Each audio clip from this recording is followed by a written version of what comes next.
Síntesis de proteínas y transporte exoplásmico. Las neuronas son células secretoras, pero difieren de otras células de este tipo en que su zona secretora casi siempre está al final del axón, lejos del cuerpo celular. La mayor parte de este aparato de síntesis proteínica se localiza en el cuerpo celular y se transportan proteínas y polipéptidos a las terminaciones axónicas mediante el flujo exoplásmico. Por tanto, el cuerpo celular mantiene la integridad funcional y anatómica del axón. Si este se corta, el extremo distal al corte se degenera mediante un proceso conocido como degeneración waleriana. El transporte exoplásmico puede ocurrir de manera anterógrada o retrógrada, dependiendo del sentido en que se realice. El transporte exoplásmico se realiza a través de microtúbulos que corren a lo largo del axón y requiere de dos motores moleculares, las proteínas cinesina y dineína, las cuales intervienen en el movimiento anterógrado o retrógrado respectivamente. Transporte anterógrado. Avanza desde el cuerpo celular hacia las terminaciones del axón. Tiene un componente rápido y uno lento. El transporte axónico rápido avanza cerca de los 400 mm por día y la velocidad del transporte axónico lento va entre 0,5 a 10 mm por día. Transporte retrógrado.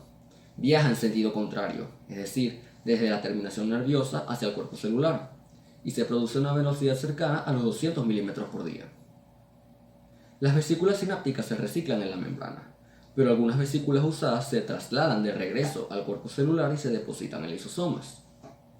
Algunos materiales captados por las terminaciones por endocitosis, como el factor de crecimiento nervioso y algunos virus, también se transportan de regreso al cuerpo celular. Parece que existe una excepción potencialmente importante a este principio en algunas dendritas. En ellas, las cadenas de ARN mensajero monocatenario transportadas desde el cuerpo celular hacen contacto con los ribosomas apropiados y al parecer la síntesis de proteínas crea dominios proteínicos locales. Fenómenos eléctricos de las células nerviosas. Las células nerviosas tienen un umbral de excitación bajo. El término umbral de excitación hace referencia a la intensidad mínima que debe tener un estímulo para ser capaz de alcanzar la excitación neuronal. El estímulo puede ser eléctrico, químico o mecánico, y a partir de la excitación neuronal se generan dos tipos de trastornos neuroquímicos. Potenciales locales no propagados. Es un cambio que se da a nivel local, es decir, puntual, en un lugar muy concreto y solo en ese lugar de la membrana neuronal. Dependiendo de su localización se denominan potenciales sinápticos, generadores o electrotónicos. Potenciales propagados o potencial de acción. Se define como potenciales de acción o impulsos nerviosos a las descargas eléctricas que surgen del conjunto de cambios que sufre la membrana neuronal, debido a las variaciones eléctricas y a la relación entre el medio externo e interno de la neurona.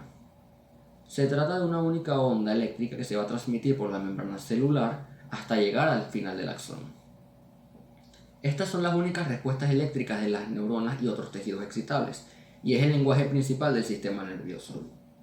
Se producen por cambios en la conducción de iones a través de la membrana celular que se deben a alteraciones en los conductos iónicos. Los fenómenos eléctricos de las neuronas son rápidos y se miden en milisegundos, mientras que los cambios en el potencial son pequeños y se miden en milivoltios. En condiciones normales, el impulso se transmite o conduce a lo largo del axón, hasta llegar a su terminación. La conducción es un proceso activo, es decir, consume energía en forma de ATP, y el impulso se desplaza sobre el nervio con amplitud y velocidad constantes. Potencial de membrana en reposo. El potencial de membrana en reposo se conoce como la diferencia de potencial que existe entre el interior y el exterior de la membrana celular, y esto ocurre cuando la membrana no está alterada por potenciales de acción.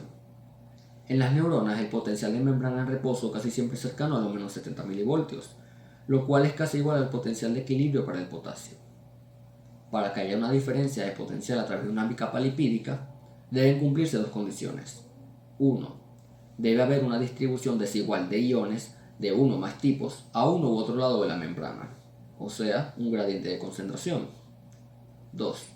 La membrana debe ser permeable a uno o más de estos tipos de iones, siendo la permeabilidad producto de la existencia de poros o conductos en la doble capa, y generalmente estos conductos son permeables a una sola especie de ion. En las neuronas, la concentración del ion potasio es mucho mayor en el interior que en el exterior de la célula. Ocurre lo contrario con el ion sodio. Esta diferencia de concentración se establece por la acción de la enzima conocida como la bomba sodio-potasio.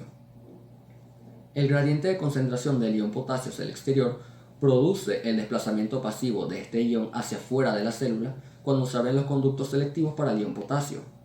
De igual manera, el gradiente de concentración del ion sodio hacia el interior induce el desplazamiento pasivo de sodio cuando se abren los conductos selectivos para el ion sodio. Como en reposo hay más conductos de ion potasio abiertos que conductos de ion sodio, la permeabilidad de la membrana al ion potasio es mayor. Por consiguiente, las concentraciones intracelular y extracelular del potasio son los principales determinantes del potencial de membrana en reposo. Flujos iónicos durante un potencial de acción. Las membranas celulares de los nervios, como las de otras células, contienen muchos tipos distintos de conductos iónicos. Algunos se activan por voltaje y otros por ligando. Es el comportamiento de estos conductos, y en especial de los conductos de ion sodio e ion potasio, lo que explica los fenómenos eléctricos de los nervios. Como respuesta a un estímulo despolarizante, se activan algunos de los conductos de ion sodio activados por voltaje, y al llegar al umbral del potencial, los conductos de ion sodio rebasan a los conductos de ion potasio, llegando a un umbral de excitación. Esto se conoce como un ciclo de retroalimentación positiva. El potencial de membrana intenta alcanzar el potencial de equilibrio para el ion sodio de más 60 milivoltios, pero no lo alcanza durante un potencial de acción. Esto debido a que el aumento en la conductancia para el ion sodio es de corta duración. Los conductos de ion sodio entran muy pronto a un estado cerrado denominado estado desactivado y permanecen así unos cuantos milisegundos antes de volver al estado en reposo cuando pueden activarse de nuevo. Un tercer factor que produce la repolarización es la abertura de los conductos de ion potasio activados por voltaje. Esta abertura es más lenta que la de los conductos de ion sodio. Por consiguiente, gran parte del aumento en la conductancia del ion potasio aparece después del aumento en la conductancia para el ion sodio. El desplazamiento neto de la carga positiva hacia el exterior de la célula debido a la salida del ion potasio en este momento ayuda a completar la repolarización. El regreso lento de los conductos de ion potasio al estado cerrado también explica la hiperpolarización momentánea que experimenta la célula. A continuación, los conductos de ion potasio activados por voltaje terminan el potencial de acción y producen el cierre de sus compuertas mediante un proceso conocido como ciclo de retroalimentación negativa, regresando así la célula a su estado en reposo.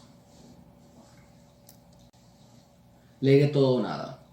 Cuando hablamos de la transmisión eléctrica entre neuronas y de neuronas a fibras musculares, siempre nos referimos a los potenciales de acción como esa pequeña corriente eléctrica que transmite información de célula a célula. Durante esta transmisión eléctrica de potencial pueden ocurrir dos cosas: que se dé por completo en toda la célula o que no se dé en absoluto, pero nunca se dará en partes. Esto es lo que se conoce como la ley o el principio de todo o nada. Es posible determinar la intensidad mínima de la corriente estimulante, es decir, el umbral de intensidad, que al actuar durante un tiempo determinado apenas produce un potencial de acción. El umbral de intensidad varía según la duración. Con estímulos débiles la duración se prolonga y con estímulos fuertes se acorta. Una vez que se alcanza el umbral de intensidad, se produce un potencial de acción completo. Los incrementos adicionales en la intensidad de un estímulo no producen un aumento ni otro cambio en el potencial de acción. El potencial de acción no ocurrirá si la magnitud del estímulo es menor al umbral de excitación de la célula nerviosa. Conducción del impulso nervioso. Se conoce como el proceso por el cual viaja el impulso nervioso a lo largo del axón neuronal y la transmisión de este impulso de una neurona a otra por medio de la sinapsis nerviosa. Puede ocurrir de las siguientes maneras. Conducción saltatoria. Ocurre únicamente en los axones mielinizados. La mielina es un aislante activo y el paso de corriente a través de ella es insignificante. Por lo tanto, en los axones mielinizados, la despolarización salta de un nódulo de Rambier a otro, y el vertedero de corriente en el nódulo activo sirve para despolarizar electrotónicamente el nódulo que sigue en el trayecto del potencial de acción. Este salto de la despolarización de un nódulo a otro se conoce como conducción saltatoria. Es un proceso rápido que permite a los axones mielinizados conducir a una velocidad hasta 50 veces mayor que las mejores fibras amielínicas. Conducción ortodrómica y antidrómica. A diferencia de la conducción saltatoria, este proceso ocurre únicamente en los axones amielínicos. Un axón puede conducir en cualquier sentido. Teniendo esto en cuenta, Se denomina conducción ortodrómica a aquella que se realiza desde las uniones sinápticas o receptores por los axones hacia su terminación. Y la conducción en sentido contrario se conoce como conducción antidrómica.